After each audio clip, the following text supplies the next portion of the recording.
Assalamualaikum warahmatullahi wabarakatuh. Baik, saya di sini akan melanjutkan penjelasan tentang proses terakhir pada respirasi aerob, yakni proses transport elektron.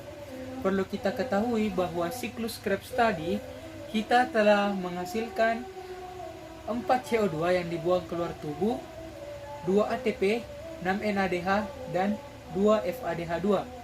6 NADH dan 2 FADH2 ini ternyata bisa menghasilkan energi melalui proses transport elektron.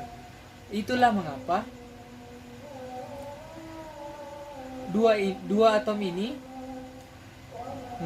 dinamakan kurir elektron karena mereka membawa begitu banyak muatan elektron.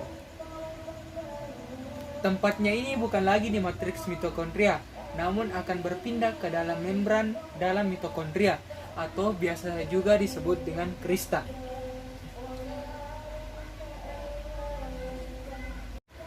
Lanjut pada tahap transport elektron.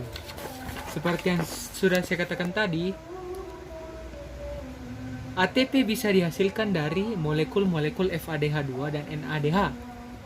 Ini terjadi dalam matriks membran dalam mitokondria, yakni krista.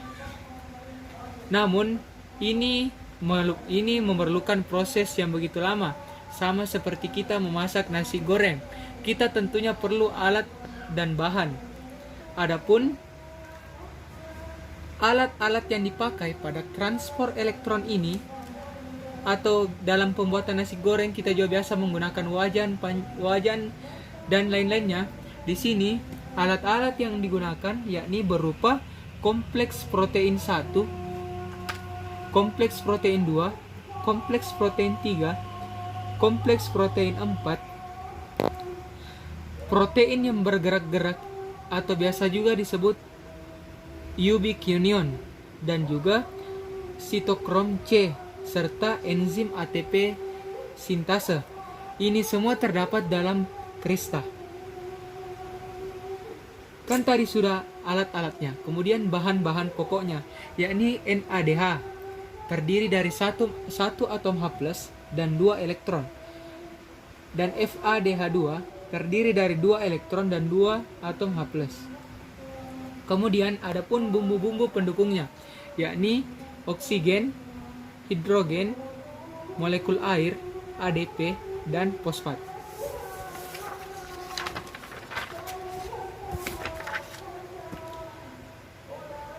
Seperti yang kita ketahui, NADH memiliki 2 elektron dan 1 H+. FADH memiliki 2 elektron dan 2 H+.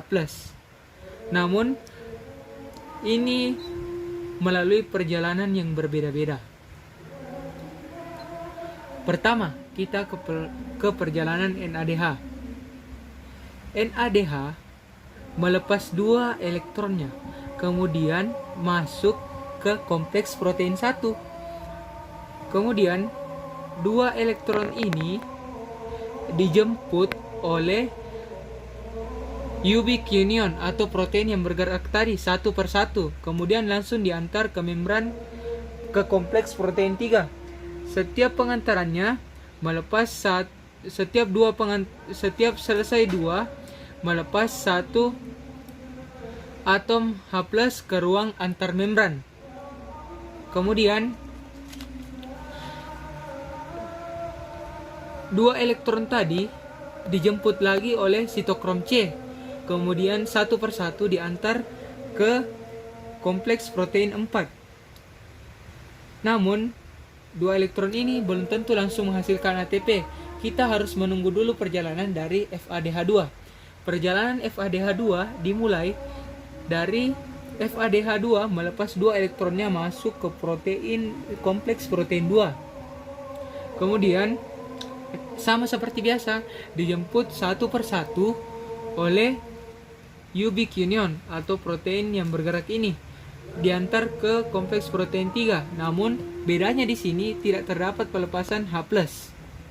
Kemudian 2 elektron tadi ini dijemput lagi oleh sitokrom untuk diantar ke protein 4. Setiap satu pengantarannya melepas 1 ion H+ ke ruang antar membran. Kemudian sudah ada 4 elektron. Berarti 4 elektron ini diikat oleh ion-ion oksigen dan H+, 2 ion oksigen dan 4 ion H+. Kemudian sisanya digeser ke ruang antar membran sehingga tadi membentuk H2O. Namun H2O ini belum menghasilkan yang namanya ATP. Harus melalui proses di tempat ATP sintase.